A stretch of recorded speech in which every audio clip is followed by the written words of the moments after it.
कधी पुन्हा टळला.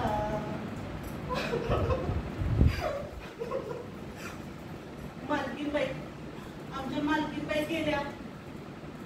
कट्टा पुसायच्या कपड्याने गळा चावळला आणि आता बसले असतील वर. म्हणतील लक्ष्मीबाई या. का माहितीये? कारण कामच तसं आहे माझं. लक्ष्मीबाई, मी मालकीनबाई आणि रावसाहेब मला लक्ष्मीबाई म्हणतात. तिची हिरवी साडी सुद्धा काढून ठेवली असेल माझ्यासाठी. कसलं विचित्र आहे. रावसाहेब बघा बघा माझ्याकडे बघून कसा हसतोय. वेळीच समजतो मला.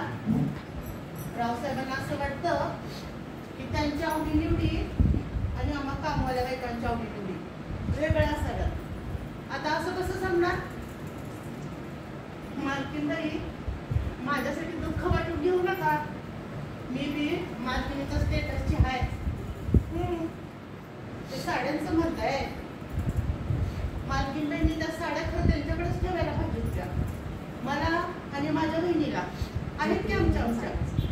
आता तुम्हाला म्हणून सांगते, आम्ही रात्री नेसते का नाही साड्या त्या आमच्याच. आणि आता ही माझ्या अंगावरची साडी माझीच. मग झालं का नाही आम्ही तुमच्या स्टेटसचे? काय केलं का नाही काम तमाम? आता एकटं एकटं वाटत असेल वरती. मला पण किती एकटं वाटते. भीती पण वाटते. वाईटच बोला वाटते. पण प्रेमाचं सबुरीनं घेते. मालकीनबाई कसं आपल्या गाऊनला, मारलेल्या सेंटला, फुलांना आणि लवरला समजून घेतात. तसंच मी आणि माझी बहीण आम्हाला एकमेकींना समजून घेतो. आता मी म्हणून हे तुम्हाला सांगते. मला कोण अडवणार आहे? धाडस कुणाचं आहे? कुणाचं धाडस? कामवाली असलं म्हणून काय झालं? पण आता मी ताट उभी आहे आणि कामवाली जशी वागते तसं वागते की मी. इच्छा नसताना मार्केट घरीकडे बघून हसते. गाजर टाकायला खाली वागते, फरशा पुसते, भाजी चिरते, दाराला कान लावून काय चाललंय ऐकते, दाराच्या मुखातनं काय चाललंय बघते. पण आता मी ताट उभी आहे, गळा चवळलाय. खरं तर मालकीनबाईची दयाच येते मला.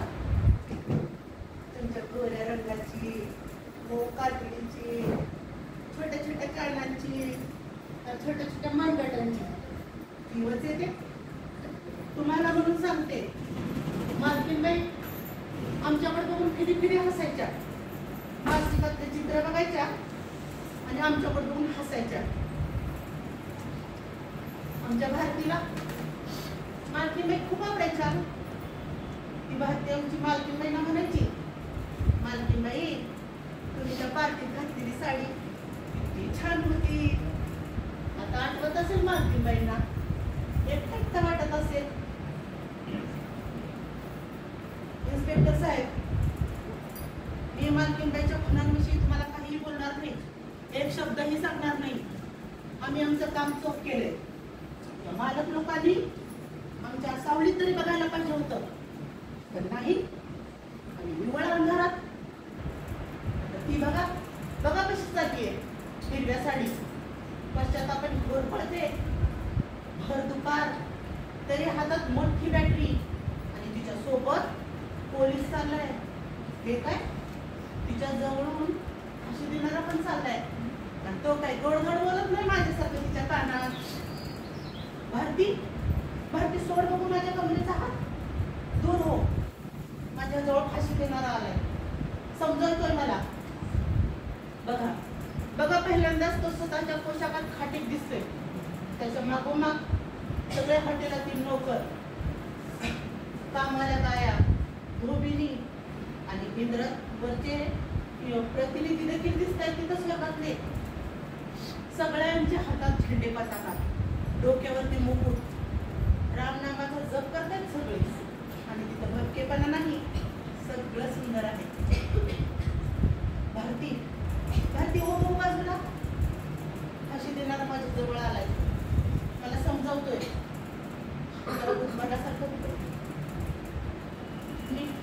मी फिकट निस्तेज मरायला चाललेली. सगळीकडे माझं जय जयकार होतोय. किती फुलं होती माझ्या अंगावर, किती लोक आली होती मला पोचवायला. भारती, भारती कुठे माझी भारती?